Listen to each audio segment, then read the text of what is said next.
So back then, what we are doing there is also very exciting, which has a deep connection with the metaverse, which is a big word these days, right?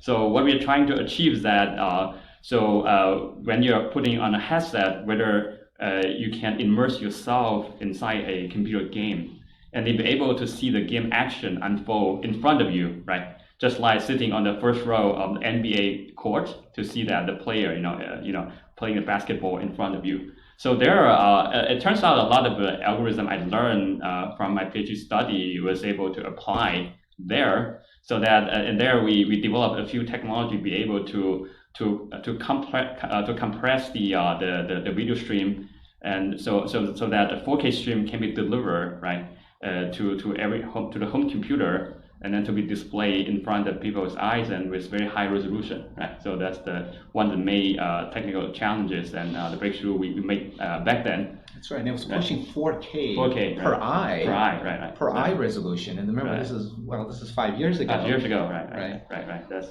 pretty. On a live basis, right, globally. Right. So after that, So please. Yeah. No.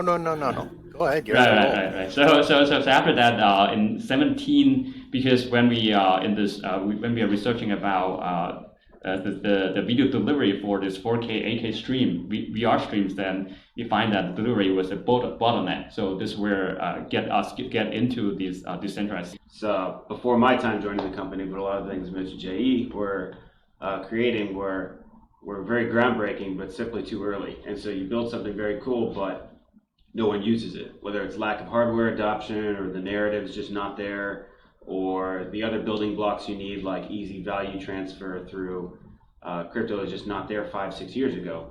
And so you can be correct, but if your timing is wrong, it doesn't mean anything. You're still going to fail, or at least not succeed at that time. So it is nice to see that the work you guys were doing maybe did not go to waste now that it's all stuff that can be reincorporated now. And finally, the rest of the world has caught up to these idea of virtual worlds and metaverses. Coming full circle, right? I mean, the concepts have been around for many years. I don't know if you all remember, some of you gamers out there. Second Life, exactly. Second Life, yes. That's right. Tifio Inferno remember Second Life, and that's been around forever. And at that time, almost 10 years ago, I think it was wildly successful and popular, but it was very niche. And of course, as soon as Mr. Zuckerberg changes the name to Meta, everyone's in Metaverse, right? I think at least sort of the folks who are coming into the space think it's a whole new thing, but it's really been around, right? It's a stepwise evolution, right?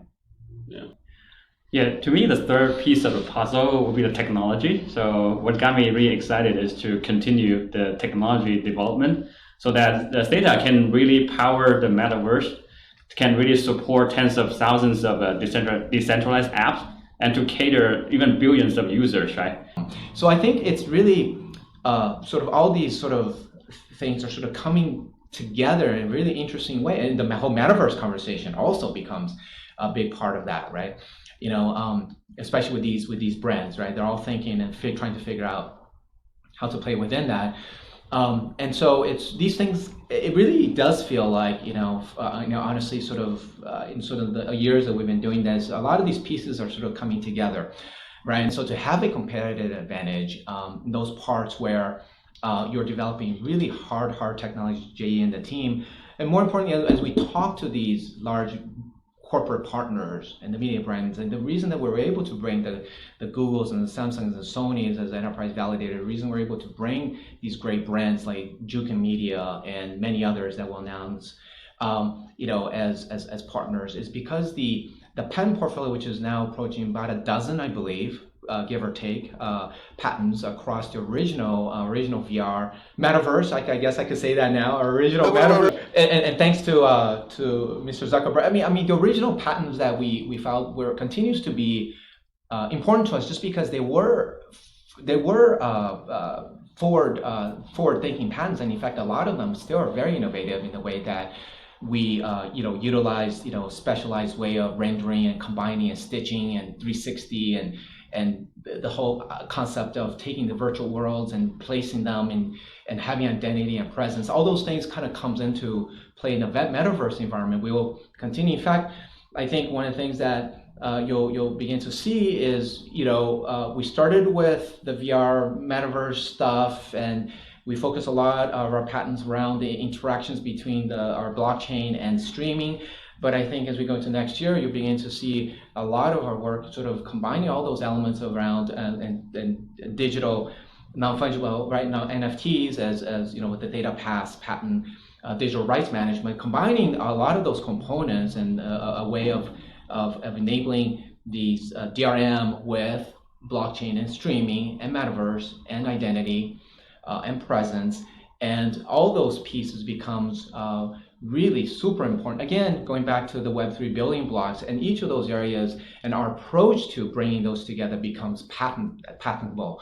It's the process, it's the way of implementing those, and that's really, really powerful. But it's a building block. So I think a big part of our ecosystem theme for us as we go into 2022 is how do we, it's really embracing Web3, right? And which is the premise of Web3, an approach to a design paradigm. To us, it's not just a design paradigm from a technology standpoint, but it's also a design paradigm from a business development standpoint. And I think if we can bridge those two things, I think that's where we can set ourselves on sort of this revolutionary path, right? And getting companies who are willing to work with us, because not every one of these guys are risk takers, right? And we know, right? We've been talking to a bunch of our partners, say, you know what, this all sounds great, but you know what, we'll wait and see, and it's okay. And it's okay. We say, no worries, right? It's great because you know what, in our view, the first company that goes out there and takes that risk, they're the true innovators and they reap the benefits, right? So that's what we're excited about.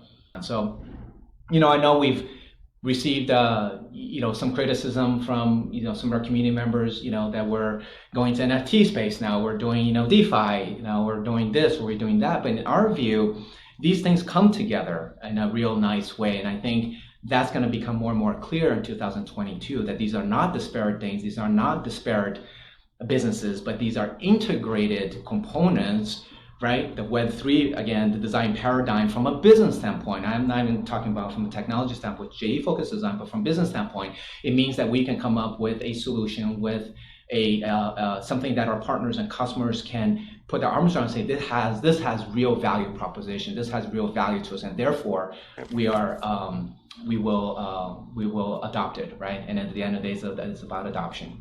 Yeah, I think all these building blocks are pieces of one puzzle, right? So this, after the puzzle is solved, then we'll be able to unlock, a lot more active users, a lot more dApps on the Theta network. Yeah, very well said. Okay.